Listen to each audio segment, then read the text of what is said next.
വളരെയധികം നമ്മൾ റബ്ബിനെ കണക്കാക്കേണ്ടതുപോലെ കണക്കാക്കാതിരിക്കുമ്പോൾ നമ്മൾ നഷ്ടപ്പെട്ടു പോകുന്ന വളരെ വലിയൊരു ഗുണമാണ്, അദബാണ്.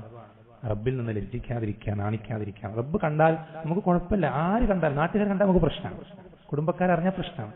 റബ്ബ് കണ്ട പ്രശ്നമല്ല, നാട്ടുകാരറിഞ്ഞാൽ ആരും പ്രശ്നമുള്ളൂ. അങ്ങനത്തെ അവസ്ഥ നമുക്ക് വരുന്നത് നമുക്ക് റബ്ബിൽ നിന്ന് ആ ലജ്ജ നഷ്ടപ്പെട്ടു പോകുന്നതുകൊണ്ടാണ്. ഉദാഹരണത്തിന് നമ്മുടെ വസ്ത്രത്തിൽ ഒരു കറ, ആ കറയുമായിട്ട് നമ്മൾ പുറത്തേക്ക് ഇറങ്ങുന്നത് നമുക്ക് നാണക്കേടാണ്. ആ കറ മറ്റുള്ളവർ കാണുന്നതിൽ നമ്മൾ ലജ്ജിക്കാം, നാണക്കേട് ഉണ്ടാവാം.